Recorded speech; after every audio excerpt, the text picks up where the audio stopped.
আসসালামু আলাইকুম রহমতুল্লাহ বারাকাত। সম্মানীয় দর্শক, আমি মৌলানা মফিদুল ইসলাম আপনাদের সম্মুখে একটি গুরুত্বপূর্ণ বিষয় নিয়ে আসছি যে আল্লাহ নবী সাল্লাল্লাহু আলাইহি সাল্লাম বলছেন 7 প্রকারের মানুষ বিনা হিসাবে জান্নাতে প্রবেশ করবে। সেই 7 প্রকারের মানুষ কারা কারা জেনে নেই। সেই সৌভাগ্যবান ব্যক্তি 7 প্রকার মানুষ কারা কারা। 1 নম্বর ব্যক্তি হইতেছে আল্লাহ রাস্তা শহীদ হওয়া ব্যক্তি। ওমান মাতা ফি সাবিলিল্লাহ, যে ব্যক্তি আল্লাহর রাস্তা গিয়ে শহীদ হয়েছে, অর্থাৎ দ্বীনে ইসলামকে বাঁচানোর জন্য, ইসলামকে জয়ী করার জন্য, ইসলামের কানুনকে প্রতিষ্ঠিত করার জন্য যুদ্ধের মাঝে গিয়ে শহীদ হয়ে গেছে, হ্যাঁ কোনো আন্দোলনে গিয়ে শহীদ হয়ে গেছে, সে ব্যক্তি জান্নাতি।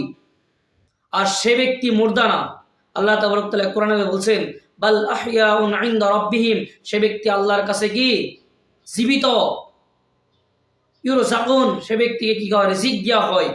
ওয়ালা তাকুলু লিমান ইউকতালু ফি সাবিলিল্লাহি, আর কইতাছে তোমরা সে ব্যক্তিকে আল্লাহর রাস্তায় কতল হইছে বলি, কতল হইছে তোমরা কইও না, বরঞ্চ তোমরা বলবা যে ব্যক্তি শহীদ হইছে আল্লাহর রাস্তায়। 1 নম্বর ব্যক্তি, এই ব্যক্তির কবরের মধ্যে কোনো আযাব হবে না, এই ব্যক্তিকে কাল কিয়ামতের দিন কোনো হিসাব নিকাশ হবে না, বিনা হিসাবে আল্লাহ তাবারক তাআলা জান্নাত দান করবে। সুবহানাল্লাহ। 2 নম্বর ব্যক্তি, যারা ইসলামের বাউন্ডারিতে, ইসলামের কি করে সীমানায় পহরা দেয়, ইসলামের সীমানায় যারা পহরা দেয়, তারা যদি কাফিরের হাতে মৃত্যুবরণ করে, জালিমের হাতে মৃত্যুবরণ করে, সেই মৃত্যু হবে শহীদ মৃত্যু। তাদের কবরের মধ্যে কোনো প্রশ্ন হবে না, তারা বিনা হিসাবে জান্নাত প্রবেশ করবে। সুবহানাল্লাহ। আর আল্লাহর তরফ থেকে এলান করা হবে, ফায়ুনাদি মুনাদিম মিনাস সামা, আসমানের তরফ থেকে একজন ফেরেশতা এলান করবে, আর আল্লাহ তাবারক তাআলা বলবে ফাফরিশু মিনাল জান্নাহ, আমার যে বান্দা সীমানায় পাহারা দিতে গিয়ে ইসলামের জন্য শহীদ হয়ে গেছে, যে ব্যক্তি যুদ্ধের ক্ষেত্রে গিয়ে শহীদ হয়ে গেছে, তাদের কবরের মধ্যে তোমরা কি করো, জান্নাতের বিছনা পারিয়ে দাও। সুবহানাল্লাহ। 2 নম্বর। 3 নম্বর হচ্ছে যে ব্যক্তি নিয়মিতভাবে সূরা মুলুক অর্থাৎ তাবারাকাল্লাযী তেলাওয়াত করে, প্রত্যেক রাতে, ডেইলি রাতে কি করে সূরা মুলুক তাবারাকাল্লাযী তেলাওয়াত করে। আল্লাহ নবী সাল্লাল্লাহু আলাইহি সাল্লাম বলছেন এই সূরা মুলুক রাতে তেলাওয়াত করার পরে যদি কোনো ব্যক্তির মৃত্যু আসে যায়, তাহলে সে ব্যক্তির কবরের মধ্যে কোনো সওয়াল জব করা হবে না, কোনো প্রশ্ন করা হবে না, সে ব্যক্তির হাসর মাশরের মধ্যে কোনো হিসাব নিকাশ হবে না, বিনা হিসাবে সে ব্যক্তি জান্নাতে প্রবেশ করবে। সুবহানাল্লাহ। আমরা যদি চাই বিনা হিসাবে জান্নাতে প্রবেশ করতে, তাহলে আমরা ডেইলি কি করব, রাতে সূরা মুলুক একবার হলে তেলাওয়াত করতে হবে আমাদেরকে। 4 নম্বর, যে ব্যক্তি জুমারাত অথবা জুমার দিনে ইন্তেকাল করবে, অর্থাৎ বৃহস্পতিবার দিন গিয়ে সন্ধ্যায় যে মাগরিবের আজান হয়, মাগরিবের আজান থেকে নিয়ে শুক্রবার মাগরিবের আজান পর্যন্ত এই টাইমের মধ্যে যদি কোনো ব্যক্তি ইন্তেকাল হয়, আল্লাহ নবী সাল্লাল্লাহু আলাইহি সাল্লাম বলছেন তার কবরের মধ্যে তাকে কোনো প্রশ্ন করা হবে না, সে ব্যক্তিকে বিনা হিসাবে আল্লাহ তাবারক তাআলা জান্নাত দিবে। 5 নম্বর, কোনো ব্যক্তির পেটের বেমার হয়েছে, পেটের বেমারের কারণে সে ব্যক্তি কি করেছে, ইন্তেকাল হয়েছে, আল্লাহ নবী সাল্লাল্লাহু আলাইহি সাল্লাম বলছেন সে ব্যক্তির কবরের মধ্যে কোনো প্রশ্ন করা হবে না, তাকেও বিনা হিসাবে আল্লাহ তাবারক তাআলা জান্নাত দিবে। 6 নম্বর, আপনার ছোট মেয়ে, ছোট ছেলে, নাবালিক মেয়ে, নাবালিক ছেলে ইন্তেকাল হয়ে গেছে, মৃত্যু হয়ে গেছে, আপনার পেটে বাচ্চা ইন্তেকাল হয়ে গেছে, মৃত্যু হয়ে গেছে, বলতেছে তাদের রূহকে আল্লাহ তাবারক তাআলা জান্নাতের মধ্যে পাখি বানিয়ে রেখেছে, কাল কিয়ামতের দিন তাদেরকে জান্নাত দান করবে। তখন তারা বলবে হে আল্লাহ, আমরা ছোট অবস্থায় আমাদেরকে তুমি মৃত্যু বরণ করেছো, মৃত্যু দান করেছো, আমরা মাতা পিতার, মা বাবার ভালোবাসা পাই নাই, আজকে আমাদের মাতা পিতাকে আমাদের সঙ্গে জান্নাতে দাখিল করো, জান্নাত দিও।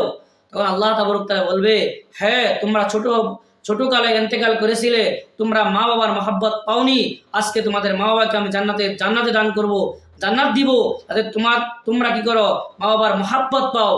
তখন আল্লাহ তাবারক তাআলা সে ছোট ছেলে, ছোট মেয়ের মা বাবাকে জান্নাত দান করবে। সুবহানাল্লাহ। যাদের ছোট ছেলে, ছোট মেয়ে, নাবালিক ছেলে, নাবালিক মেয়ে ইন্তেকাল হয়ে গেছে, মৃত্যু হয়ে গেছে, আমরা কি করব, ধৈর্য ধরবো। আর যদি ভবিষ্যতে ইন্তেকাল হয়, আমরা আল্লাহকে ওয়াস্তে ধৈর্য ধরবো, সবর করব। 7 নম্বর যেটা হইতেছে, কোনো পাগল ব্যক্তি বা কোনো ব্যাকওয়ার্ড টাইপের ব্যক্তি যদি দুনিয়ার থেকে ইন্তেকাল হয়ে যায়, তাদের কবরের মধ্যে কোনো প্রশ্ন হবে না। আগের দিনের ওলামায়ে কেরাম বা আল্লাহর ওলিরা আল্লাহর কাছে আবদার করতেন যে আমাদেরকে মানুষ না মারিয়ে পাগল বানাইতেন, কারণ পাগলের কোনো হিসাব হবে না, আমরা মানুষ হয়েছি, আমরা জ্ঞানী হয়েছি, আমাদের প্রত্যেকটা আখরে আখরে আল্লাহর কাছে হিসাব দিতে হবে। কিন্তু যারা পাগল তাদের কোনো হিসাব হবে না, কবরের মধ্যে হাসরের ময়দানে কোনো হিসাব হবে না, বিনা হিসাবে জান্নাতি। আরেক টাইপের মানুষ আছে কিন্তু ব্যাককল টাইপের মানুষ, আপনি বললেন একটা করতে সে আর একটা করছে, আপনি বললেন উত্তর দিকে যাইতে সে দক্ষিণ দিকে যাইতেছে, তার হুশ থাকার পরেও হুশ নাই, জ্ঞান থাকার পরেও সে উল্টাপাল্টা কাজ করে। সেরকম ব্যক্তিকে আল্লাহ তাবারক তাআলা কবর আযাব মাফ করে দিবে, সেরকম ব্যক্তির কবরের কোনো প্রশ্ন করা হবে না। এই 7 প্রকারের মানুষকে আল্লাহ তাবারক তাআলা বিনা হিসাবে জান্নাত দিবে। আমার মুখের কথা নয়, আল্লাহ নবী সাল্লাল্লাহু আলাইহি সাল্লাম বলছেন।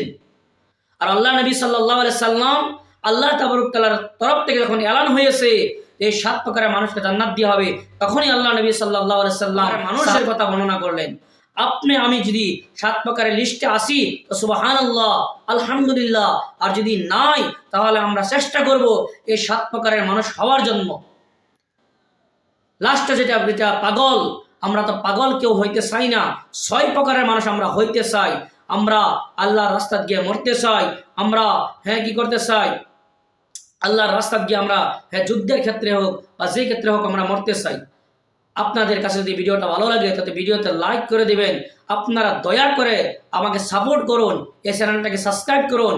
ইসলামিক ভিডিও পাওয়ার জন্য আমি নিয়মিত হিসাবে আপনাদেরকে প্রত্যেকটা ইসলামিক বিষয়ে ভিডিও আপলোড করব। আপনারা যদি চ্যানেলটা সাবস্ক্রাইব করে রাখেন, ইনশাআল্লাহ ইসলামের বিষয়ে আপনারা নিশ্চয় জানতে পারবেন, ইসলামের বিষয়ে আপনারা আমল করতে পারবেন। দয়া করে আপনারা এই চ্যানেলটাকে সাবস্ক্রাইব করে দিবেন, আর আপনারা এই ভিডিওটা আপনাদের বন্ধু বান্ধবীদের সঙ্গে শেয়ার করে দিবেন। শেয়ার করলে আপনার কি লাভ হবে?